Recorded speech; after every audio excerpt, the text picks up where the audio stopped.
अस्सलाम वालेकुम, मैं हूं मलिक मोहम्मद जहाज़े मैबल एडवोकेट हाई कोर्ट और आप देख रहे हैं लॉयर्स नेस्ट। पिछली वीडियो में हमने असला लाइसेंस की अहलियत के मेयार से लेकर और असला लाइसेंस की फ़ाइल की तैयारी का प्रोसेस और उसको जमा करवाने का प्रोसेस तक तमाम तर मराहिल को डिस्कस किया था। उस वीडियो में मैंने तमाम तर असला लाइसेंस से जुड़ी इब्तदाई क्यूरीज़, जो आपके बहुत ज़्यादा सवालात थे जिनके मुतालिक वो जवाबात देने की कोशिश की, उन सवालात को हल करने की कोशिश की। और आज की हमारी वीडियो उसी सिलसिले की दूसरी वीडियो है। आज की इस वीडियो में हम अप्रूवल लेटर के मुतालिक बात करेंगे और जानेंगे कि अप्रूवल लेटर क्या होता है, कैसे हासिल किया जा सकता है, क्या उसका तरीक़ाकार होता है, और अप्रूवल लेटर जब एक असला लाइसेंस एप्लीकेंट को या साइल को मिल जाता है जो असला लाइसेंस बनवाना चाहता है, तो उसके बाद का प्रोसेस क्या होता है, बायोमेट्रिक क्या होता है, क्या तरीक़ाकार अपनाया जाता है, और क्या बायोमेट्रिक आपको G10 इस्लामाबाद से ही जाकर करवाना पड़ता है या पाकिस्तान के बाकी शहरों में भी बायोमेट्रिक करवाने की सहूलत मौजूद है मिनिस्ट्री ऑफ इंटीरियर की तरफ से या नहीं। इसके मुतालिक भी हम इस वीडियो में जानेंगे। उसके बाद बायोमेट्रिक के साथ जो फॉर्म फिल किया जाता है वो कौन सा फॉर्म होता है और उसका क्या तरीक़ाकार होता है वो भी जानेंगे। और उसके बाद सबसे अहम मरला के बायोमेट्रिक के साथ साथ जो फ़ीस सबमिशन होती है और फ़ीस का तरीक़ाकार होता है वो भी जानेंगे। और इस अहम वीडियो में हम जानेंगे कि कितनी फ़ीस नॉन प्रोहिबिटेड बोर के लिए, फ़ाइलर और नॉन फाइलर के लिए रिक्वायर्ड होती है, और कितनी फ़ीस प्रोहिबिटेड बोर के लिए रिक्वायर्ड होती है, फ़ाइलर हो चाहे वो या नॉन फाइलर हो। इस वीडियो में मैं आपको बताऊंगा कि गवर्नमेंट की सरकारी फ़ीस जो प्रोहिबिटेड बोर की कितनी है और नॉन प्रोहिबिटेड बोर की कितनी है, फ़ाइलर और नॉन फाइलर में डिफरेंस कितना है। उसके अलावा मैं आपको नादरा की प्रोसेसिंग फ़ीस भी बताऊंगा। इसलिए आपसे गुजारिश है कि ये वीडियो असला लाइसेंस से जुड़ी एक इंतहाई अहम तरीन वीडियो साबित होगी आपके लिए। इस वीडियो से जुड़े रहें, वीडियो को आखिर तक मुकम्मल देखें, इसका कोई भी हिस्सा स्किप ना करें। और मुझे उम्मीद है कि ये जो सीरीज़ है वीडियोज़ की, ये सीरीज़ आप देखने के बाद आप इस काबिल हो जाएंगे कि आप एजेंटों के चुंगल से भी बच सकें, अपने लाखों रुपए बर्बाद करने से भी बच सकें, और आप इस काबिल हो जाएंगे कि आप ख़ुद अपने तय लाइसेंस बनवाने का तरीका जानकर, लाइसेंस बनवाने का तरीका सीख कर ख़ुद लाइसेंस बनवा सकेंगे। आपको किसी की मोहताजी की, किसी की मदद लेने की ज़रूरत नहीं पड़ेगी। जब आपकी असला लाइसेंस की फ़ाइल बग़ैर किसी लीगल ऑब्जेक्शन के मिनिस्ट्री ऑफ इंटीरियर के आम सेक्शन में जमा हो जाती है और उसके ऊपर कोई बाद में एतराज़ भी नहीं लगता और मौके पर भी उस पर कोई एतराज़ नहीं लगता, तो उसकी स्क्रूटनी होती है। जब स्क्रूटनी हो जाती है फ़ाइल की, तो वेरिफिकेशन प्रोसेस के लिए आपके मुतल्लिका ज़िले में भेजी जाती है। जब आपके मुतल्लिका ज़िले से भी फ़ाइल क्लियर होकर, वेरिफिकेशन प्रोसेस क्लियर होकर मिनिस्ट्री ऑफ इंटीरियर को मौसूल होता है, तो उसके बाद मिनिस्ट्री ऑफ इंटीरियर का आम सेक्शन आपको अप्रूवल लेटर जारी करता है। अप्रूवल लेटर दो तरह के होते हैं, प्रोहिबिटेड बोर का अलहदा होता है, नॉन प्रोहिबिटेड बोर का अलहदा होता है। प्रोहिबिटेड बोर का जो अप्रूवल लेटर होता है उसके ऊपर डिप्टी सेक्रेटरी एडमिन के दस्तखत होते हैं और उसके साथ साथ सेक्शन ऑफिसर आर्म्स, जो कि प्रोहिबिटेड बोर के हवाले से अलहदा सेक्शन ऑफिसर होता है, उसके दस्तखत होते हैं। और जो NPB या नॉन प्रोहिबिटेड बोर का अप्रूवल लेटर होता है उसके ऊपर भी डिप्टी सेक्रेटरी एडमिन के दस्तखत होते हैं और उसके साथ साथ सेक्शन ऑफिसर NPB आर्म्स, जो सिंपल सेक्शन ऑफिसर होता है गैर ममनुआ बोर के, जो असला लाइसेंस के हवाले से उसके दस्तखत होते हैं। तो इस तरीके से ये दो तरह के अप्रूवल लेटर होते हैं। इस अप्रूवल लेटर की जो वैलिडिटी होती है 3 माह की होती है। ये अप्रूवल लेटर बेसिकली लाइसेंस हासिल करने का इजाज़तनामा होता है जो मिनिस्ट्री ऑफ इंटीरियर की तरफ से जारी किया जाता है। इसका बेसिक मकसद ये होता है कि इस बंदे की फ़ाइल क्लियर है, ये बंदा किसी भी लीगल ऑब्जेक्शन के ज़ेर असर नहीं है, तो इसको अप्रूवल लेटर भी जारी किया जाता है। और इस अप्रूवल लेटर का मतलब ये है कि इसको लाइसेंस जारी कर दिया जाए, चाहे वो PB हो, प्रोहिबिटेड बोर का हो, या गैर ममनुआ हो, नॉन प्रोहिबिटेड बोर का हो। जैसा कि आपको पहले भी बताया जा चुका है कि अप्रूवल लेटर की वैलिडिटी या अप्रूवल लेटर का दौरानिया 3 माह का होता है।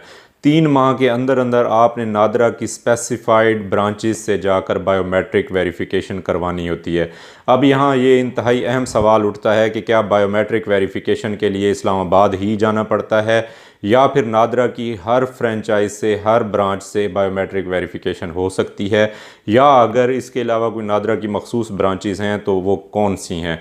तो इन सवालात के जवाबात की तरफ आते हैं कि पहले मिनिस्ट्री ऑफ इंटीरियर में जो भी अप्रूवल लेटर जारी होता था उसके लिए G10 इस्लामाबाद के नादरा सेंटर में ही जाना पड़ता था और वहाँ से बायोमेट्रिक वेरिफिकेशन होती थी। मगर जो एप्लीकेंट्स हैं उनकी सहूलत को मद्देनज़र रखते हुए, क्योंकि पूरे पाकिस्तान से मिनिस्ट्री ऑफ इंटीरियर इस्लामाबाद में आर्म सेक्शन में असला लाइसेंस के लिए अप्लाई करने वाले एप्लीकेंट्स आते हैं, साइलिन आते हैं, तो उनकी मुश्किलात को मद्देनज़र रखते हुए पूरे पाकिस्तान में मखसूस नादरा की ब्रांचेज़ में ये सहूलत दी गई है और ये सहूलत 22 शहरों में मौजूद है। G10 इस्लामाबाद के सेंटर के अलावा दीगर पाकिस्तान के चारों सूबों के 22 शहर हैं जिनमें ये सहूलत मौजूद है कि आप अपनी बायोमेट्रिक वेरिफिकेशन वहाँ से करवा सकते हैं। अब मैं आपको इन 22 शहरों की डिटेल्स दूंगा कि वो कौन कौन से 22 शहर हैं, कौन कौन से सूबाजात में हैं। उन शहरों की डिटेल देने के बाद मैं आपके पास आऊँगा दोबारा बायोमेट्रिक वेरिफिकेशन के हवाले से कि वो प्रोसेस कैसे होता है, कैसे कंडक्ट किया जाता है और क्या क्या होता है उसमें। पाकिस्तान के उन 22 शहरों का तज़किरा करते हैं जिनमें से आप बायोमेट्रिक वेरिफिकेशन आर्म्स लाइसेंस के सिलसिले में करवा सकते हैं। सबसे पहले तो इस्लामाबाद का G10 मरकज़ है जहाँ से आप बायोमेट्रिक वेरिफिकेशन करवा सकते हैं। ये सबसे अहम और सबसे बड़ा नादरा का ऑफ़िस है जहाँ से आप बायोमेट्रिक वेरिफिकेशन करवाते हैं। उसके बाद पंजाब का तज़किरा करते हैं तो पंजाब में लाहौर में 4 ऐसे सेंटर्स नादरा के मौजूद हैं जहाँ से आप बायोमेट्रिक वेरिफिकेशन करवा सकते हैं। सबसे पहले पीको रोड टाउनशिप का जो नादरा ऑफ़िस है वहाँ से आप असला लाइसेंस के लिए बायोमेट्रिक वेरिफिकेशन करवा सकते हैं। उसके अलावा दाता दरबार जो ब्रांच है नादरा की, तीसरे नंबर पर ज़रार शहीद रोड पर नादरा की जो ब्रांच है। इसके अलावा लाहौर का जो चौथा सेंटर है जहाँ से आप बायोमेट्रिक वेरिफिकेशन करवा सकते हैं वो है जौहर टाउन का नादरा ऑफ़िस। इसके अलावा अब हम आ जाते हैं सरगोदा में, तो सरगोदा में DC ऑफ़िस जो सरगोदा का है वहाँ पर जो नादरा सेंटर कायम है वहाँ से बायोमेट्रिक वेरिफिकेशन करवाई जा सकती है। फैसलाबाद में भी DC ऑफ़िस के नादरा सेंटर से बायोमेट्रिक वेरिफिकेशन करवाई जा सकती है। इसके अलावा मुल्तान में चौक कुम्हारा वाला के पास जो नादरा का सेंटर है उसमें से बायोमेट्रिक वेरिफिकेशन करवाई जा सकती है। इसके अलावा ज़िला बहावलपुर में मौजूद नादरा के सेंटर से बायोमेट्रिक वेरिफिकेशन असला लाइसेंस के हवाले से करवाई जा सकती है। सिंध के जो एप्लीकेंट्स हैं, सिंध के जो व्यूवर्स हैं, वो नॉर्थ नाज़माबाद मेगा सेंटर कराची से अपनी बायोमेट्रिक वेरिफिकेशन करवा सकते हैं और इसके अलावा सखर से भी नादरा के सेंटर से बायोमेट्रिक वेरिफिकेशन करवाई जा सकती है। उसके अलावा अब आ जाते हैं बलूचिस्तान में, तो सुबह बलूचिस्तान में एक ही सेंटर है, वो है क्वेटा में मौजूद जो नादरा का सेंटर है, वहाँ से बायोमेट्रिक वेरिफिकेशन करवाई जा सकती है। अब आ जाते हैं खैबर पख्तूनख्वा की तरफ कि खैबर पख्तूनख्वा में ऐसे कौन से नादरा के सेंटर्स मौजूद हैं, कौन कौन से अजला में मौजूद हैं जिनसे बायोमेट्रिक वेरिफिकेशन आर्म्स लाइसेंस के सिलसिले में करवाई जा सकती है। तो खैबर पख्तूनख्वा में टोटल 4 नादरा के सेंटर मौजूद हैं, 4 अजला में जिनसे बायोमेट्रिक वेरिफिकेशन करवाई जा सकती है। एक सेंटर पेशावर में हयाताबाद में मौजूद है नादरा का सेंटर जहाँ से बायोमेट्रिक वेरिफिकेशन हो सकती है।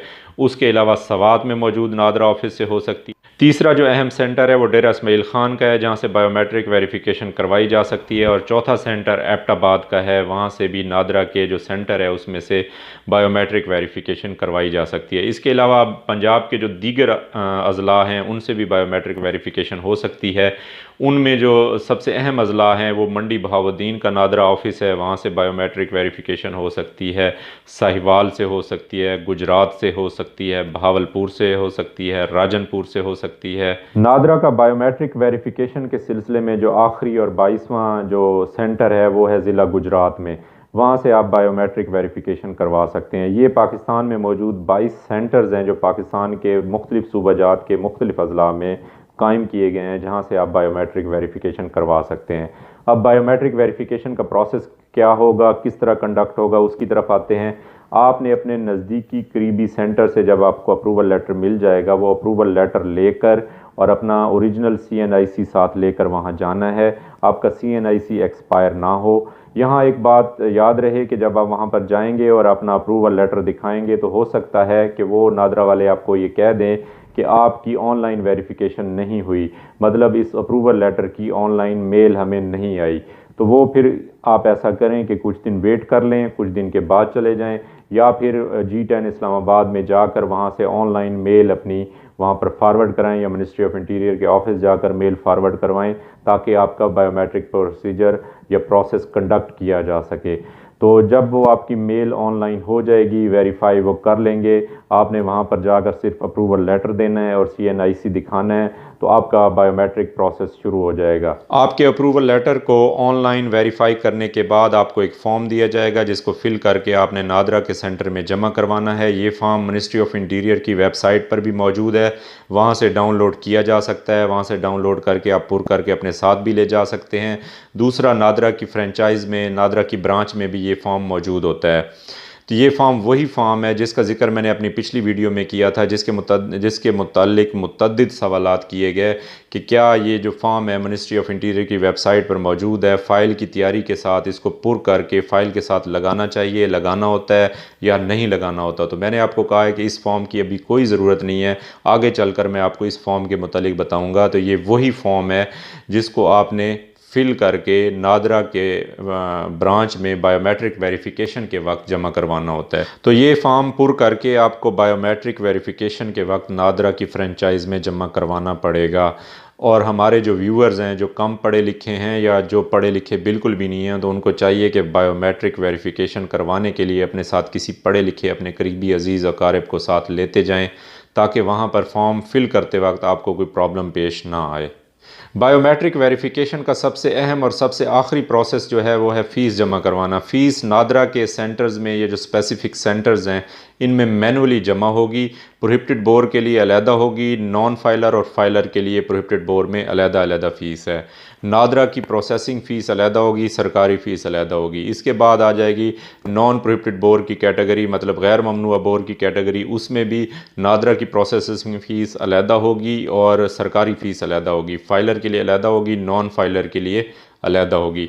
ये फ़ीस जमा करवाने के बाद इस पर आपको एक मैनुअल रसीद दी जाएगी जिसके ऊपर ट्रैकिंग नंबर होगा, और ये आपका बायोमेट्रिक वेरिफिकेशन का जो प्रोसेस होगा ये मुकम्मल होगा।